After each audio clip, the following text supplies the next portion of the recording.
Et j'ai le plaisir de retrouver Luc Pariot, bonsoir. Bonsoir Manuel. Et de recevoir Benjamin Pétrovert, bonsoir. Bonsoir Manuel. Vous êtes journaliste et écrivain, vous êtes l'auteur de ce livre « Ils ont tué mon disque ». Alors le « ils », c'est qui? Est-ce que c'est surtout le streaming ou pas? Moi, le streaming, je le considère plutôt comme le sauveur. En partie, on va en parler dans quelques minutes ensemble. Quand je dis « ils ont tué mon disque », ce « ils », c'est un petit peu nous tous. Ce sont à la fois les maisons de disques, qui ont compris avec beaucoup de retard le progrès que représentait Internet. Ce sont les plateformes, les fournisseurs d'accès qui nous ont offert des forfaits illimités pour télécharger illégalement tout ce que l'on aimait. Le pouvoir politique, quel que soit le pays, qui a laissé faire.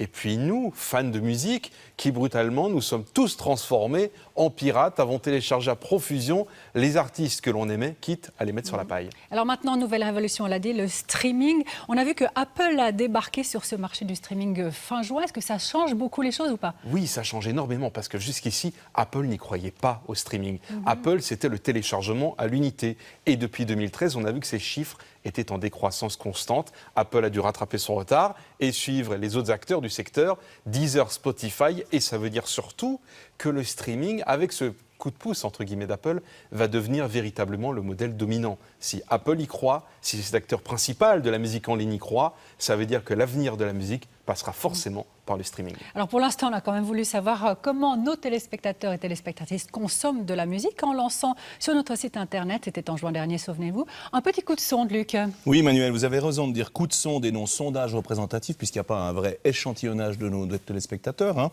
Alors, on pouvait choisir plusieurs moyens d'écouter de la musique dans la réponse. Et voici les résultats, ils sont intéressants à plus d'un titre. Alors sur les 815 réponses, la radio est citée dans 31,7% des cas comme moyen de consommer de la musique. La cassette audio, qui a quasiment disparu, est citée dans 2,9% des réponses comme moyen aussi d'écouter de la musique. Le vinyle dans 13,1% des cas. Et puis le CD dans 31,5% des réponses. Alors on voit que le vinyle reste encore dans le cœur d'une petite minorité comme ça de passionnés. Mais c'est quand même la grande chute du CD, quand on pense que c'était le modèle dominant, c'était un peu le support dominant il n'y a pas si longtemps, c'est quand même une belle chute. Alors ça, c'est pour les supports physiques. Et du côté de dématérialisé, qu'est-ce qui se passe? Alors là, on retrouve 4 groupes. Dans 44,4% des réponses, nos auditeurs reconnaissent télécharger de la musique de manière pirate, non officielle. Ça veut dire quand même près de la moitié des réponses encore. Ça montre à quel point, en quelques années, la musique est devenue, pour beaucoup, quelque chose qu'on ne paye plus vraiment ou plus tout le temps. Les plateformes vidéo comme YouTube ou Dailymotion sont citées dans 31,4% des cas, les téléchargements payants comme iTunes dans 23,3% des cas, et le streaming qui nous occupe aujourd'hui dans 20,9% des réponses tout de même. L'idée donc de payer sa musique sur Internet est un peu réentrée dans les mœurs, du moins partiellement. Lorsque finalement ces chiffres sont représentatifs de ce qui se passe dans l'industrie de la musique? Alors c'est très divers parce que suivant les pays, les situations sont différentes, mais on peut dire 3 choses. Premièrement, les revenus générés aujourd'hui par la musique physique, les supports physiques, sont à peu près du même ordre de grandeur que les revenus générés par la musique dématérialisée. La deuxième chose qu'on peut dire, c'est que le streaming est en forte progression, ça c'est sûr. Et puis petit clin d'œil, la vente de vinyle a augmenté en 2014 encore de 54%, je crois, ce qui est quand même pas mal. Mais ça représente que 2% quand même, c'est un marché de niche, c'est 2% de l'industrie de la musique aujourd'hui. Alors, Benjamin Pétrovert, est-ce que le CD est mort? Écoutez, le problème du CD, c'est que c'est un support froid qui n'a vécu au fond que 30 ans. Notre histoire d'amour avec le CD est très brève. Il n'est associé à aucun souvenir, le CD, alors que le vinyle, qui fait un retour fracassant, on le voit bien, est associé à beaucoup de choses parce qu'il a été le fruit d'un long travail. Ça fait 30 ans que la pochette du CD n'a pas changé, que le boîtier est en plastique, il n'a pas changé. Mais ne l'enterrons pas tout de suite, on ne sait pas ce qui peut arriver. Restez avec nous parce qu'on va voir avec vous tout à l'heure, au fond, si la grogne de beaucoup d'artistes est justifiée ou pas. Certains disent ne pas gagner même des cacahuètes avec le streaming. En fait, tous ces millions de morceaux de musique, de fichiers écoutés via Internet sont des données compressées, dont la qualité, disons, est très variable.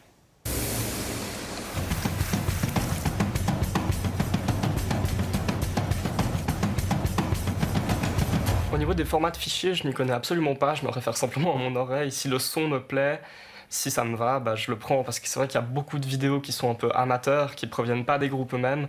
Et dans ce cas-là, la qualité, parfois, elle passe un peu à la trappe et ça s'entend tout de suite. Ben, ça dépend à quel point c'est de mauvaise qualité.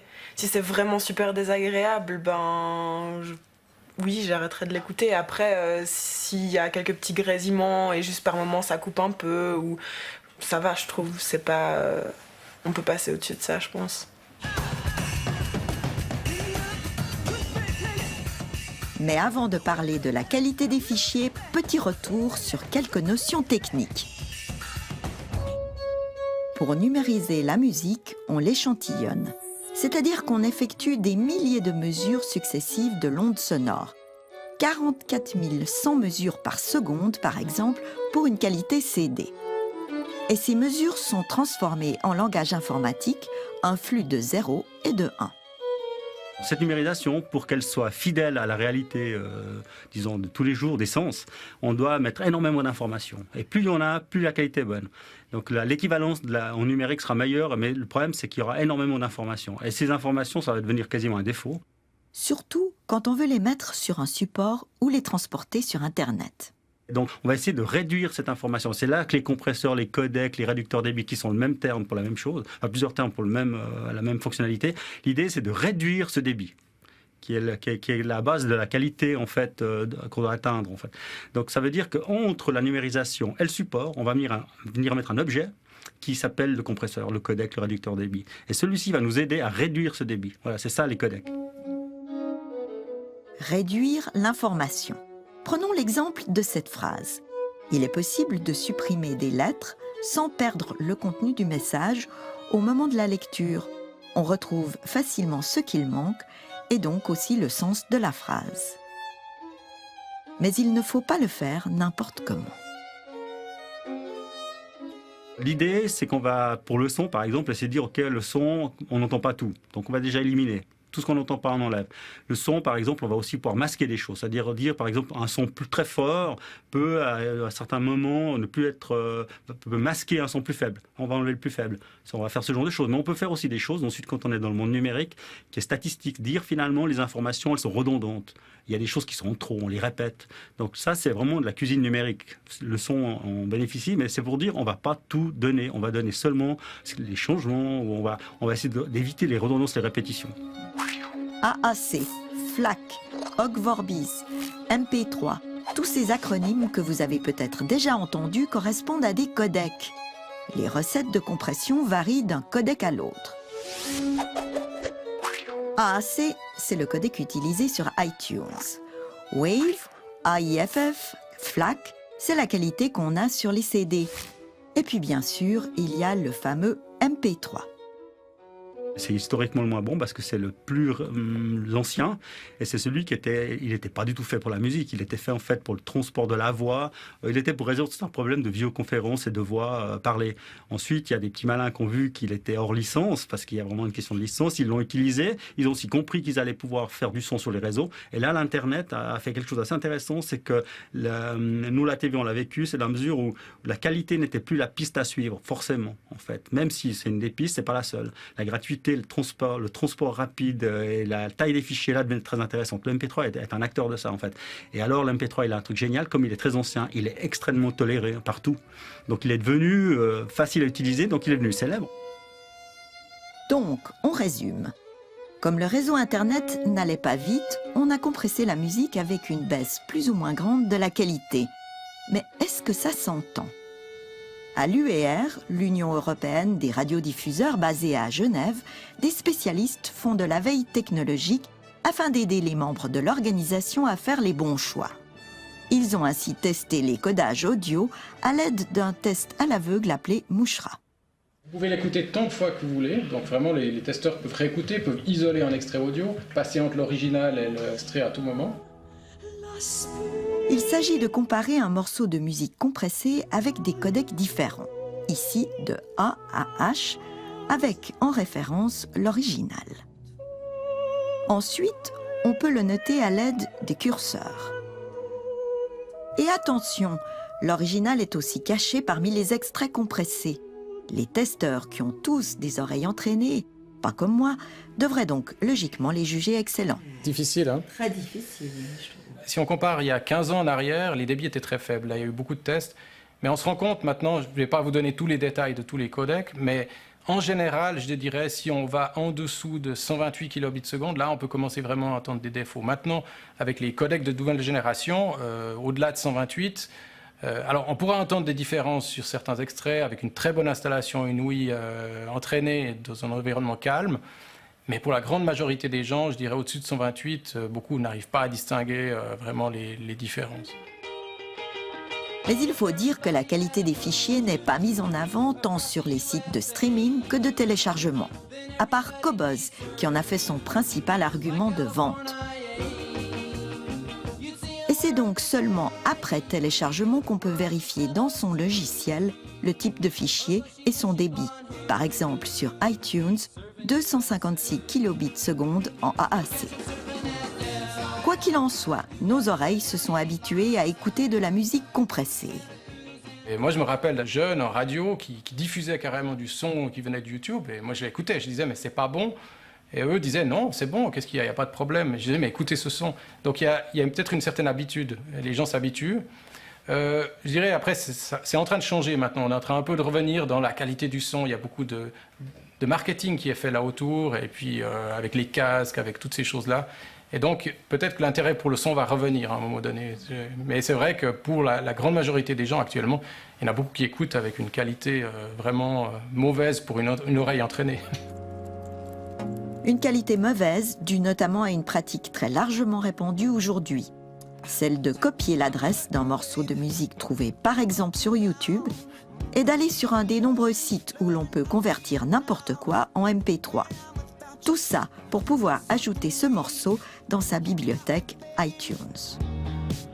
Ça, alors, c'est une chose qui est critique. Et ça, on ne le conseille pas, effectivement, c'est la cascade de compression. Ça veut dire de compresser avec un système, de décompresser et de recompresser. Là, on perd de la qualité. Dans son magasin à Morges, Vincent Mury vend à la fois des ordinateurs et du matériel audiophile, ce qui fait de lui un observateur éclairé de la musique numérique. Il faut se rendre compte que depuis 14 ans, depuis la naissance des baladeurs, nous avons rempli nos machines de musique extrêmement compressée, nous faisant perdre en fait la référence au fichier presque d'origine, qu'on pouvait encore écouter sur nos CD, mais vu que nos CD ont un peu tendance à rentrer dans nos iPods, nos iPhones, ce qu'on a mis à l'intérieur de ces machines nous a déformés dans la mesure où on a perdu énormément en qualité. Cet alchimiste du son, spécialiste de la musique baroque, pense lui aussi que des années de musique compressée ont laissé des traces dans l'audition collective. La conséquence, c'est qu'aujourd'hui, on se retrouve avec des gens qui ont pris des habitudes d'écoute, qui ont même tendance à faire préférer un fichier compressé, parfois, parce qu'ils ont plus l'habitude de ça. C'est ce qui représente leur jeunesse, c'est ce qui représente ce qu'ils ont eu l'habitude d'entendre, etc.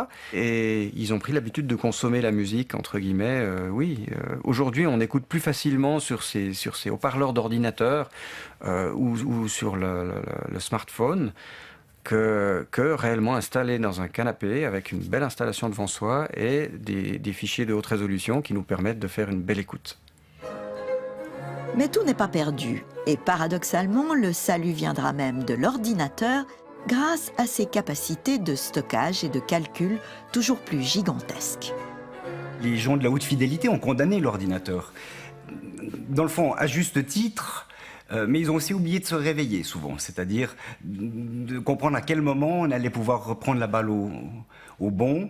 Et aujourd'hui, c'est non seulement gagné, mais c'est un plaisir extraordinaire parce qu'on est capable de mettre dans l'ordinateur une source musicale qui va au-delà même de ce qu'on peut déposer à l'intérieur d'un CD. Tout est donc réuni pour avoir un son de qualité. Reste au commun des mortels à se déformater l'oreille.